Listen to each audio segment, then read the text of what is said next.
Ingin mendapatkan kumpulan lengkap seputar Tanya Jawab bersama Buya Yahya? Dapatkan segera buku Buya Yahya Menjawab. Berisikan kumpulan Tanya Jawab seputar problematika umat yang dikemas secara jelas, lugas, dan ringkas.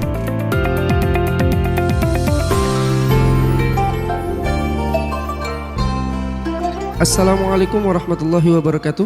Assalamualaikum. Allahumma salli ala Sayyidina Muhammad wa ala ali Sayyidina Muhammad. Saya hamba Allah dari Jawa Barat mau bertanya Buya. Saya adalah seorang PNS yang berprofesi sebagai apoteker. Ada tawaran pekerjaan untuk saya sebagai penanggung jawab di 3 apotek atau klinik. Sistem bekerja yang ditawarkan sangat mudah, yaitu menandatangani dokumen jika dibutuhkan, seperti surat penerimaan atau pengeluaran obat-obatan, mengontrol hasil kerja bawahan, dan datang di saat ada meeting. Semua itu dibolehkan untuk dikerjakan online tanpa repot bolak-balik setiap hari ke kantor, karena saya bekerja juga di instalasi kesehatan lain sebagai PNS. Dengan sistem bekerja yang sangat mudah begitu, saya nantinya tetap mendapat gaji utuh. Yang saya tanyakan, apakah nanti upah yang saya terima termasuk gaji buta? Mohon petunjuknya Buya. Baik. Ini mungkin dikembalikan kepada Anda. Jawabannya kepada Anda. Jika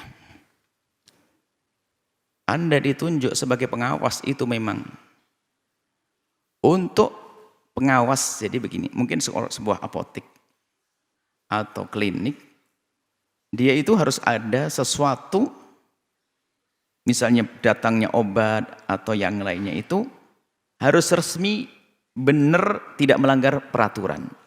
Jika keberadaan Anda itu untuk menjadi sebab diloloskannya apotek tersebut untuk menjual apapun di dalamnya, kalau dengan keberadaan Anda yang nggak usah datang itu, yang penting nanti dilihat oleh pengawas atas negara, yang penting aman, maka Anda telah menolong dalam kejahatan. Kenapa?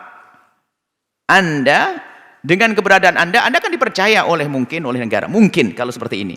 Jadi penting ada tekan Anda, berarti apotek ini sudah benar, klinik ini sudah benar, telah dilindungi oleh Anda. Anda seorang PNS seorang apoteker yang bisa dipercaya. Berarti kalau sudah rekomendasi Anda berarti aman semuanya.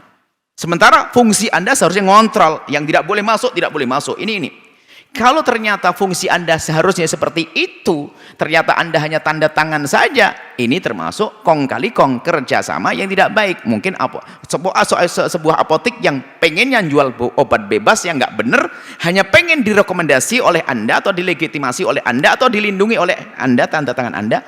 Jika demikian adanya, maka Anda dosa.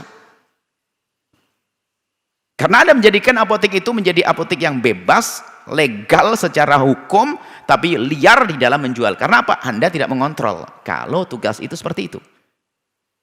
Tapi kalau ternyata memang Anda di situ nggak perlu itu semuanya. Anda hanya sekedar untuk mengontrol, tapi tidak ada hubungannya dengan produk, jualan yang benar, obat yang benar. Anda cuman memang punya fungsi hanya untuk menandatangani sesuatu yang bisa saja ditandatangani oleh siapapun tanpa harus ada kontrol yang serius. Sementara yang nandatangani harus punya ijazah seperti Anda atau punya karir seperti Anda, profesi seperti Anda. Maka jika kasusnya semacam itu nggak ada masalah. Berarti Anda di situ memang kontrol, sifatnya memang yang Anda kontrol adalah cukup dengan cara itu. Anda melihat layar komputer, Anda lihat begini-begini, lalu Anda tanda tangan, Anda sah. Tapi jika ternyata di balik layar ini harus Anda melihat kesungguhannya, maka kalau begitu Anda nggak boleh. Berarti Anda akan meloloskan sesuatu yang seharusnya tidak lolos. Berarti Anda menolong dalam kebatilan. Saya kembalikan kepada Anda, saya tidak ngerti kerja Anda seperti apa. Kita tidak mengerti. Kita tidak ingin, karena kalau sudah urusan apotek, obat itu adalah ada hubungannya dengan keselamatan. Sebab kita pernah mendengar ada apotek menjual obat-obat liar. Ini kan bahaya sekali. Kita dengar suatu ketika ada apotek menjual obat liar yang tidak diizinkan dijual hanya karena apa? Pelanggan. Nah ini kalau ternyata fungsi Anda mengawal ini, kemudian Anda hanya nanda tangan dapat gaji, Anda tidak ngontrol sisi ini, maka Anda dosa. Gaji Anda tidak halal. Karena apotek itu dengan lebih enak. Wah, lebih enak pengontrolnya nggak usah di sini deh. Yang penting tanda tangan, tanda tangan, tanda tangan. Anda dosa. Hendaknya semuanya harus jujur dalam hal ini. Kami mendengar saja, tapi dengan jangan suudzon kepada apotek ya. Kami suatu ketika mendengar bahasanya ada beberapa apotek itu adalah telah berani menjual obat-obat liar. Nah, jika Anda termasuk orang yang menjadikan penjualan obat liar bebas, maka Anda ikut dosa. Karena fungsi Anda seharusnya mengontrol agar tidak terjadi yang demikian itu. Justru karena dengan bekerja dengan Anda yang nggak bisa datang, malah leluasa apotek untuk membuat yang tidak baik, maka Anda ikut dosa. Kembali kepada Anda. Kita semua perlu jujur. Apotek harus jujur, menjual obat yang benar. Dokter juga yang jujur, tidak sedikit-sedikit ke apotek. Semua jujur. Kiainya juga jujur. Usah jujur menjadi indah hidup ini. Tapi kalau sudah dikuasai kerakusan, lihat. Kiainya juga ngambil duit pondok. Dokternya pun tidak perlu obat, harus pergi dikasih resep beli obat. Apoteknya pun ternyata jual obatnya, jual obat bohong. Pengawasnya juga nerima gaji saja. Karena apa? Nggak punya banyak waktu, yang penting tanda tangan dapat duit, akhirnya rantai kerangkaian ahli neraka semuanya. Semoga kita semuanya selamat dengan kejujuran. Wallahu a'lam bishawab. Terima kasih sahabat sudah menyaksikan video ini. Dan jangan lupa disebarkan kepada yang lainnya ya. Dan jangan lupa untuk bersalawat kepada Nabi Muhammad SAW. Shallallahu alaihi wasallam. Shallallahu ala Nabi Muhammad.